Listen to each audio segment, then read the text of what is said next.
Olá, eu falei sobre jejum em perspectiva luterana e um amigo questiona: é possível falar sobre um assunto em perspectiva luterana mesmo?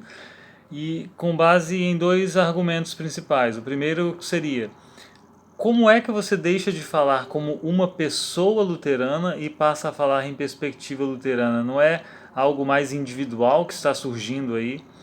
E sobre isso eu queria dizer que eu entendo o seguinte: nós temos algo que eu posso chamar de tradição luterana.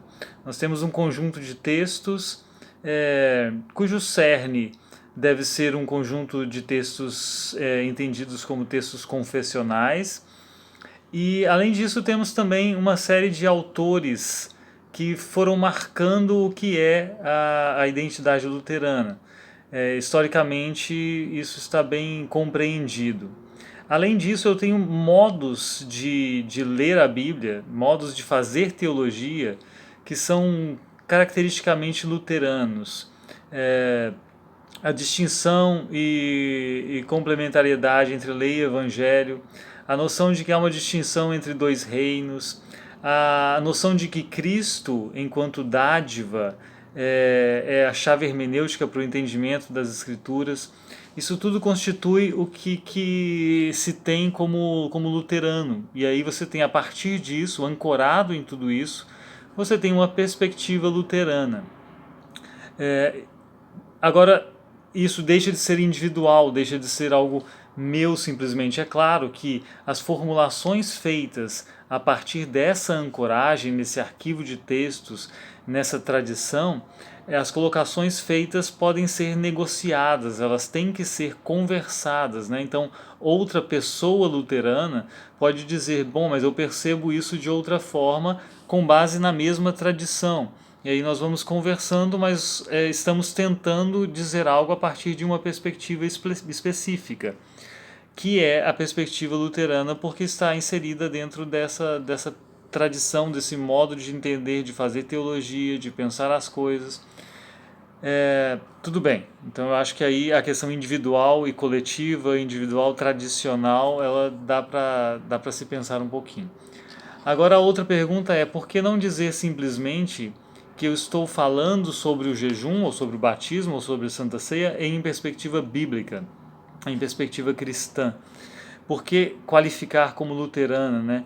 E aí a coisa se complica, porque se eu fosse, ou se há, por exemplo, um amigo que é presbiteriano, que é reformado, e resolve falar sobre a Santa Ceia em perspectiva luterana, não tem problema nenhum. Ele recorre a esse arquivo, ele recorre a certas fontes e consegue a perspectiva luterana. Se a gente for falar sobre isso em perspectiva luterana, vai ser mais ou menos assim.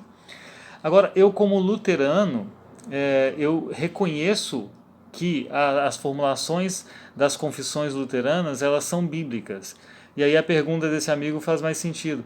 Se você entende que isso é bíblico, por que não dizer simplesmente que está falando em perspectiva bíblica? Por que qualificar? E como luterano. E aí eu digo o seguinte, até para explicar bem. Quando eu digo que estou trabalhando essa questão em perspectiva luterana, não é uma marcação de orgulho nem de exclusão dos outros.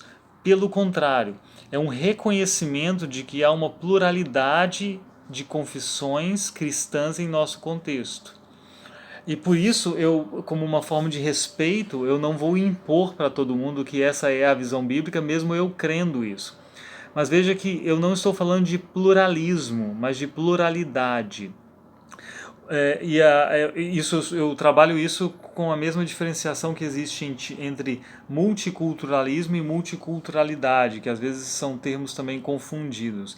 Multiculturalismo, e aí eu encaixo pluralismo, no caso do pluralismo religioso, é a ideia de que há políticas ou movimentos em prol dessa diversidade, fomentando essa diversidade, a permanência dessa diversidade na realidade atual. Enquanto que multiculturalidade, e aí eu encaixo pluralidade, é simplesmente o reconhecimento de um fato, de um fenômeno. Então, ao dizer que eu estou trabalhando em perspectiva luterana, eu estou reconhecendo um fato que é inegável, que há uma diversidade de confissões no nosso contexto. e respeitando essa diversidade, não dizendo que ela é maravilhosa, não querendo que ela se multiplique, mas simplesmente respeitando. Eu acho que é uma forma de que com certa humildade a gente consiga dialogar melhor. Principalmente quando o público é mais amplo. Se eu estou falando na minha comunidade luterana, eu não preciso dizer isso. Eu vou pregar hoje em perspectiva luterana? Óbvio que não. Agora, se eu estou trabalhando no âmbito na internet, no Facebook, no YouTube, é uma coisa bem mais ampla. Eu tenho uma série de amigos de outras confissões. É interessante que eu marque isso. Olha, esse assunto aqui, eu sei que há diferenças, eu sei que há bastante divergência, inclusive. E eu sei que todos vocês, de outras linhas, entendem que aquilo que vocês pensam é bíblico, assim como eu entendo que o que eu proponho é bíblico. Então, sabendo e entendendo que o que eu proponho é bíblico, mesmo assim eu coloco essa marcação de que eu estou falando em perspectiva luterana, para que de início você já saiba. Bom, ele está falando assim, ele está pensando a partir deste marco conceitual, a partir dessa perspectiva, a partir de toda essa tradição. Isso, na minha opinião, facilita o diálogo, facilita o entendimento e evita uma série de confusões que podem surgir. E aí sim, esse meu amigo, por exemplo, reformado ou pentecostal, ele pode dialogar comigo. Bom, na sua perspectiva é assim, na minha é assim. Agora eu posso avaliar a sua e compreender se ela realmente é talvez mais propriamente bíblica do que a minha. Mas partimos de um reconhecimento da diferença, de um reconhecimento da pluralidade. Ignorar essa pluralidade e impor a minha perspectiva como a absoluta perspectiva bíblica e as outras todas sendo colocadas então como antibíblicas ou como menores, de início, né, antes desse reconhecimento dos argumentos, eu acho que não é um caminho que eu queira tomar, não é um caminho que me interesse assim. Eu não sei se ficou demonstrado, né? Acho que o mais importante que eu queria dizer é isso. Quando digo que estou falando algo em perspectiva luterana, não é uma marcação de orgulho ou de um sentimento de superioridade. Pelo contrário, é um respeito pelos que não seguem a mesma perspectiva e um respeito pelos que seguem a mesma perspectiva para que saibam que eu estou falando inserido em uma tradição. E aí identifiquem de cara de que se trata. Mas eu queria, no caso desse vídeo específico, que amigos de outras confissões de fé e amigos também luteranos que pensem diferente, que pudessem se manifestar e colocar o seu posicionamento, o seu pensamento sobre isso. Talvez dialogando a gente chegue a conclusões melhores. Um abraço e até a próxima.